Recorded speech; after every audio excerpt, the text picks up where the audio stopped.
Process के बारे में पढ़ेंगे कि दूध से दही का निर्माण कैसे होता है। ठीक है, सब लोग दही खाते हो? क्या कभी सोचा है आपने कि दही बनती कैसे है? नॉर्मल प्रोसेस तो सब जानते होंगे, जितने गांव के बच्चे हैं सब लोग जानते होंगे कि दूध से दही कैसे बनती है, लेकिन एक्चुअल में उसमें क्या प्रोसेस होता है उसको आज हम जानेंगे यहाँ पे इस छोटे सी क्लास में। ठीक है, तो हमारा आज का टॉपिक है दूध से दही का निर्माण। दूध से दही का निर्माण, तो कैसे दूध से दही का निर्माण होता है इस चीज को हम जानेंगे आज। ठीक है, सब लोग जानते होंगे जिनके यहाँ पे गाय भैंस है, ठीक है, गांव वाले जितने भी लोग हैं वो सब लोग जानते होंगे कि दूध से दही जमाने का जो प्रोसेस है वो क्या है। तो सबसे पहले हमें क्या करना है, प्रथम चरण में हमें क्या करना है, सबसे पहले दूध को गर्म करते हैं। हम क्या करते हैं? गर्म करते हैं। 40 से 45 डिग्री सेल्सियस तक उसको गर्म किया जाता है। ठीक है, जैसे ये मान लो हमारे पास दूध है, ठीक है, इसको कितना टेम्परेचर देंगे हम? 40 से 45 डिग्री सेल्सियस तक इसको गर्म करेंगे। ठीक है, गर्म करने का इसका मेन पर्पस क्या होता है? ठीक है, गर्म क्यों करते हैं?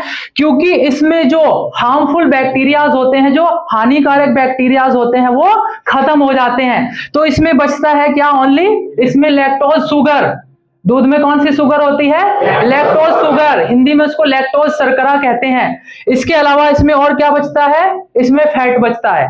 ठीक है, तो गर्म कर लिया हमने इसको, तो हमारे पास ये कैसा हो गया? प्योर हो गया, मतलब इसमें कोई बैक्टीरिया अब नहीं है।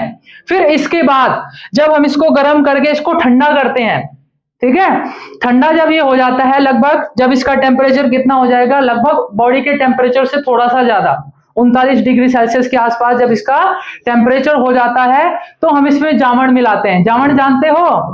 कर्ड स्टार्टर बोलते हैं उसको। ठीक है, अलग अलग जगह पे अलग अलग इसका नाम लिया जाता है, कर्ड स्टार्टर बोलते हैं इसको। ठीक है, अब वो जो कर्ड स्टार्टर के फॉर्म में हम इसमें मिला सकते हैं, जैसे छाछ मिला सकते हैं या पूर्व निर्मित दही को इसमें मिला सकते हैं हम। ठीक है, जब इसमें मिलाया जाता है उसको, ठीक है, तो इसमें एक्चुअल में प्रोसेस होता क्या है? इसमें प्रोसेस ये होता है कि जो हमारे पास लैक्टोज शुगर है, ठीक है, और जो हमने उसमें जामन डाला है, क्या डाला है? जामन डाला है। जो पहली वाली दही होती है उसमें एक बैक्टीरिया होता है जिसको हम नाम देते हैं लैक्टोबैसिलस। जानते हो लैक्टोबैसिलस के बारे में? तो उसमें लैक्टोबैसिलस होता है। वैसे तो हमारे बॉडी में भी कई सारे फ्लूइड ऐसे होते हैं जहां पे लैक्टोबैसिलस मौजूद होता है। ठीक है, तो इसमें हिचकिचाने वाली कोई बात नहीं है। ठीक है, तो हमने जो दही यहाँ पे यूज करी है उसमें क्या यूज किया? हमने लैक्टोबैसिलस को यूज किया है। अब वो लैक्टोबैसिलस एक्चुअल में क्या करता है? उसका जो फेवरेट फूड होता है, लैक्टोबैसिलस जो बैक्टीरिया होता है उसका फेवरेट फूड होता है लैक्टोज शुगर। जो लैक्टोज शर्करा होती है उसका फेवरेट फूड होता है, इसीलिए उसका नाम भी क्या है? लैक्टोबैसिलस है। अब वो क्या करेगा? जितनी भी मिल्क के अंदर जितनी भी क्या है? लैक्टोज शुगर है, लैक्टोज शर्करा है, उसको खाना शुरू कर देगा वो। ठीक है, पूरी रात ये प्रोसेस चलता रहता है। ठीक है, उसको खाता रहता है। अब देखो, अब कोई खाएगा तो उसको निकालना भी पड़ेगा। ठीक है, तो जो वेस्ट मटेरियल निकलता है वो होता है लैक्टिक एसिड। ठीक है, तो सुबह जब आप लोग देखते हो तो आपको दही जो है जमा हुआ मिलता है। तो इसमें होता क्या है? जो लैक्टोबैसिलस ने जो लैक्टोज शुगर खाई थी उसको किस में चेंज कर दिया है? उसने लैक्टिक एसिड में चेंज कर दिया है।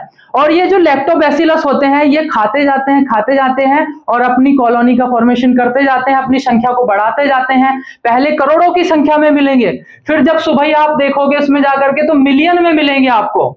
ठीक है, इसीलिए बोला जाता है कि दही जो है जितना ज्यादा पुराना होता जाता है उतना ही आप लोगों ने देखा होगा वो खट्टा होता जाता है, क्योंकि उसमें किसकी मात्रा बढ़ रही है? लैक्टिक एसिड की मात्रा बढ़ रही है। ठीक है, अब इतना ज्यादा संख्या में क्यों बढ़ता है ये? क्योंकि इसको सारे मीडियम वहां पे मिल रहे हैं। एक तो टेम्परेचर के अकॉर्डिंग मिल रहा है इसको, ठीक है, लैक्टोबैसिलस को, और दूसरी चीज है इसका कॉम्पिटिटर नहीं है वहां पे, क्योंकि हमने दूध को सबसे पहले क्या किया था? गर्म किया था।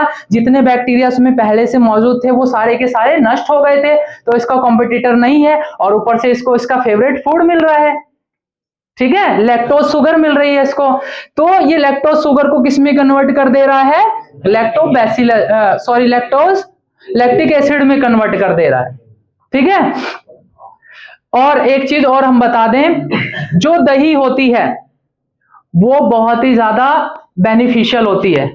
आप लोग दही क्यों खाते हो, ठीक है, जिसको डायरिया वाली कंडीशन होती है उसके लिए बेनिफिशियल होती है, क्योंकि जो दही होती है ये गुड बैक्टीरियाज को आपके गट में इंक्रीज करती है, जो प्रोबायोटिक बैक्टीरियाज होते हैं उनको इंक्रीज कर देती है, जिससे आपका डाइजेशन क्या हो जाता है, स्ट्रांग हो जाता है, इम्यूनिटी को भी स्ट्रांग करती है आपकी। या कुछ लोग ऐसे होते हैं जिनकी हड्डियां कमजोर होती है, ऑस्टियोपोरोसिस एक डिसीज होती है हड्डियों में, जिसमें हड्डियां जो है कमजोर होना शुरू हो जाती है, उसके लिए भी बहुत ज्यादा बेनिफिशियल होती है ये। और जो हमारी इंटेस्टाइन होती है, ठीक है, जो हमारी इंटेस्टाइन होती है इसमें क्या होता है, विटामिन B12 होता है, और विटामिन B12 होने के कारण आपको पता है विटामिन B12 क्यों जरूरी है हमारी बॉडी के लिए, क्यों जरूरी है, क्योंकि ब्लड का फॉर्मेशन जो होता है उसके लिए विटामिन B12 की जरूरत हमें पड़ती है। ठीक है, तो बहुत सारे लोगों की इम्यूनिटी अपनी बढ़ाने के लिए बहुत सारे लोग इसको यूज करते हैं दही को। ठीक है, तो समझ में आया ये प्रोसेस कैसे होता है। तो बहुत सारे लोगों के क्वेश्चन रहते हैं कि दही को कब खाना चाहिए और कौन सी दही को नहीं खाना चाहिए। तो मेरे अकॉर्डिंग जो पुरानी दही होती है उसको रात के समय में नहीं खाना चाहिए, क्योंकि इसमें किसकी मात्रा ज्यादा होती है, लैक्टिक एसिड की मात्रा ज्यादा हो जाती है उसमें, तो ज्यादा खट्टी हो जाती है। और खासकर मैं उन लोगों के लिए मना करूंगा जिनको सर्दी जुकाम वगैरह हो जाता है, खांसी हो जाती है, जिनको साइनस वाली प्रॉब्लम होती है, स्पेशली उनको नहीं खाना चाहिए। ठीक है, तो इसीलिए जो दही होती है वो धीरे धीरे खट्टी होती जाती है। खट्टी होने का कारण जान रहे हो ना, क्योंकि जितना टाइम तक उसको रखे रहने दोगे, अब उसमें वो प्रोसेस चल रहा है। कौन सा प्रोसेस चल रहा है, जो लैक्टोबैसिलस बैक्टीरिया है वो लैक्टोज शुगर को क्या कर रहे हैं, खा रहे हैं, और किसका निर्माण कर रहे हैं, लैक्टिक एसिड, और लैक्टिक एसिड बन रहा है उसमें, तो एसिड की वजह से वो क्या होता जाता है, खट्टा होता जाता है। तो समझ में आया आप लोगों को दूध से दही का निर्माण कैसे होता है। ऐसे ही बहुत सारे वीडियो, अगर आपके मन में कोई भी सवाल है किसी भी डिसीज को लेके, किसी भी रोग को लेके, ठीक है, तो आप हमसे पूछ सकते हैं, हम उस पर अपना वीडियो अगला अपलोड कर सकते हैं।